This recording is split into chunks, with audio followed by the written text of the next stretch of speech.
এত প্রদীপ আনলি যে? কালীতলায় যাবি তো মায়ের সামনে প্রদীপ জ্বালাতে? হ্যাঁ রে মিনি, বাড়ির সকলের নামে প্রদীপ জ্বালাবো। সকলের নামে প্রদীপ জ্বালাবি?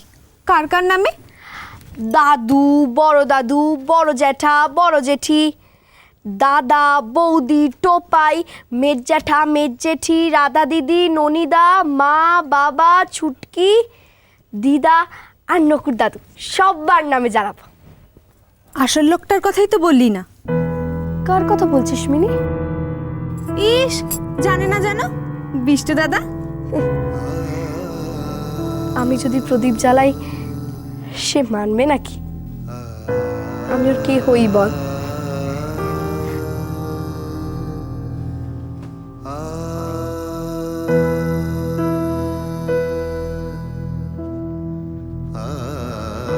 এটা কি হলো বিষ্টু দাদা? আজকের মতলবটাও তো মাঠে মারা গেল। তুই ছাড় মিনি, আমি বরং কালী পুজোর পরে এখান থেকে চলে যাব। ও মনে হয় আর বাড়ি ফিরবে না রে। তুমি খেপেছো? ও সারা দিন তোমাদের বাড়ির কথা ভাবে। তাহলে এরকম ব্যবহার করছে কেন? সব ঠিক হয়ে যাবে।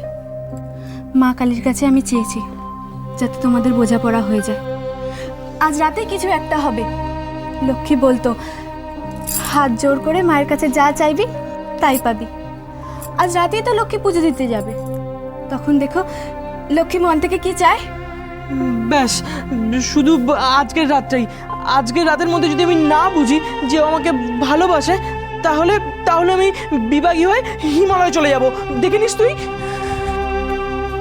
হিমালয়? ঠিকঠাক হচ্ছে গো বর্দি। হ্যাঁ হ্যাঁ, মুখটা একটু সরু কর।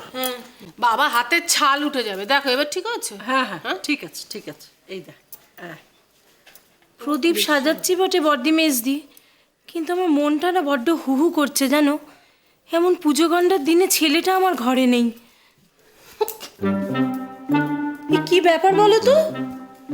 কি ব্যাপার গো তোমাদের? দুজনে ইশারায় কি যেন বলছো, কি যেন লুকোচ্ছ মনে হচ্ছে আমার থেকে। ওমা ওমা ওমা, তোর কাছে আমরা লুকোতে যাব কেন? কি জানি বাপু, আমার কিরকম একটা মনে হচ্ছে তোমরা যেন কি লুকোচ্ছ আমার থেকে। ওমা, বড় বৌমা শোনো। এই বড় বৌমা, তোমার শাশুড়ি আমার থেকে কি লুকোচ্ছেন তুমি জানো? এই ছোট, ওকে আবার ধরছিস কেন? তা কেন ধরবে না মা?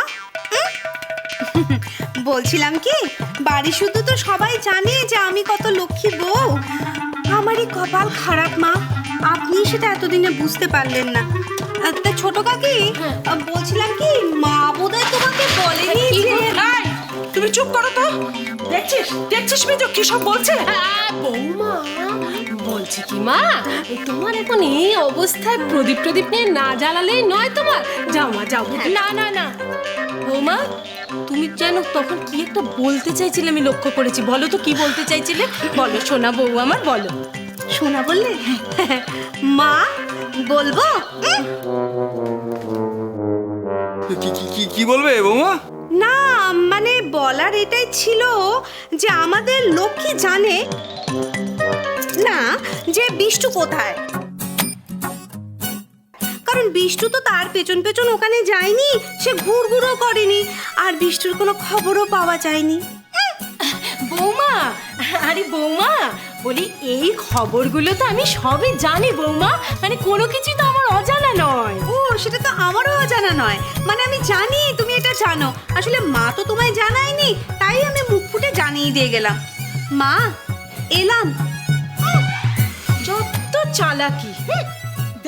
দেখলি মেজো, মাখনের বউ কিরকম গন্ডগোল পাকিয়ে গেল। অলক্ষ্যের সঙ্গে ওর কতখানি তফাৎ। সত্যি কথা। আবার শুরু হলো এদের ওই অলক্ষ্মীর পাঁচালি, অসহ্য। ও গপু, গপু তুই কোথায় রে? ও গপু, গপু শোন। তুই তারিকা, তুই এদের সাথে কি কথা বলছিস? হ্যাঁ, এদিকে তোর সঙ্গে অনেক কথা আছে। কি কথা মা? দুগিন্নির কাছে জেনে এলাম, এখন নাকি এমন যোগ পড়েছে অলক্ষ্মী ঘর থেকে বিদে হয়ে লক্ষ্মী ঘরে ঢুকছে। আর সেই জন্য না ও সারা রাত্রির প্রদীপ জেলে রাখবে, যাতে সৌভাগ্য ওর ঘরে হু হু হু হু করে ঢুকে যায়। আমাদের তো সে সৌভাগ্য নেই, উনি থাকতে আমাদের বাড়িতে লক্ষ্মী ভুলেও পা দেবে না। কিন্তু বলছিলাম যে মাসিমা, যদি আমরাও এইরকম ব্যবস্থা করি। এটা হচ্ছে ঠাকুর দেবতার ব্যাপার, বুঝলে? তোমরা তো আচার বিচার নিয়ম কানুন কিছুই মানো না। তোমাদের ঘরে ওই অলক্ষী ডুব। হ্যাঁ, অলক্ষী। সৌভাগ্য যা আমার গপুর ঘরে ডুবে। দাদি গপু, শোনে এই বিষয়ে কথা বলিস। চো ঘরে চো, ঘরে চো, ঘরে চো। ওকে না বললে হচ্ছে না। কিছু বুঝতে পারলে দাদা? বুঝলাম আমাদের বাড়ি থেকে আবার লক্ষ্মীর বিদায় হবে, অলক্ষ্মীর আবার আগমন হবে। আমার মন টন ভালো লাগছে না यार। তুমি আমার মনের কথা টেনে বার করলে। যাওয়ার সময় দেখলে মা মেয়ের আদিক্ষেতারা, দেখলে ছোট্ট মেয়েটাকে বিদে করে কি আহ্লাদ। দুটো দেখো যেন পেঁচার পেঁচানি, খাসা তোর চেঁচানি। খাও বাবা, ওই দুধ মুড়িটা খেয়ে নাও। আমার আবার একটু রোজ দুধ মুড়ি না হলে চলে না, বুঝলে?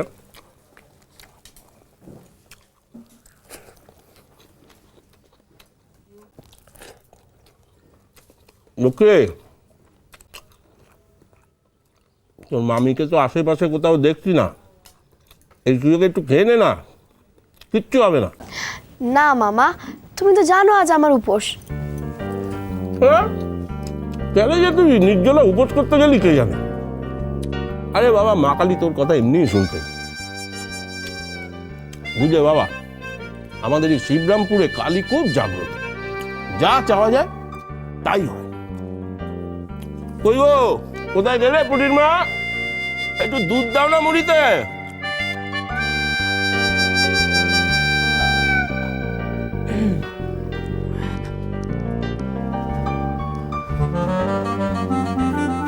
আজ তোর উপোস বুঝি? হ্যাঁ। তাহলে আজ মা কালীর কাছে কি চাইবি? বাড়ির সকলে যেন ভালো থাকে, দাদার দোকানটা যেন ভালো চলে, বাবার শরীর যেন ভালো থাকে, আর টোপায়ের পরীক্ষাটা যেন ভালোভাবে হয়। তাহলে ফিরে চল না, সবাই তোর কথা বলে। সবাইকে এখানে আসতে বলো, দেখা হয়ে যাবে।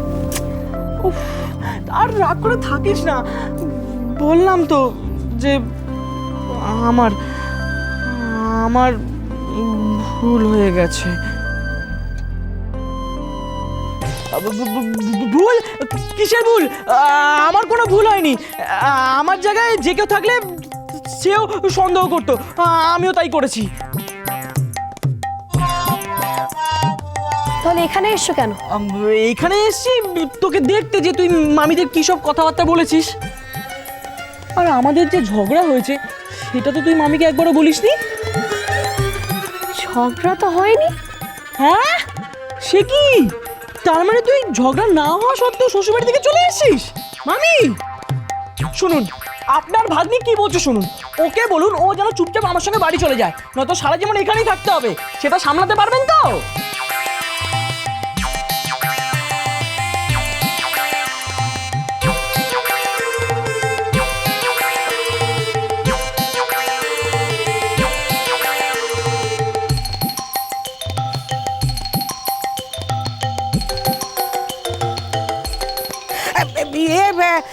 তা বাবা, আমাদের মেয়েকে তো আমরা জলে ফেলে দিতে পারি না।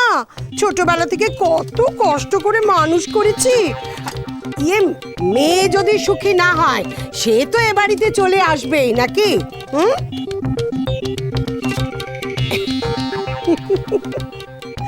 ও লক্ষ্মী, তুই একদম চিন্তা করিস না, আমরা তো আছি নাকি?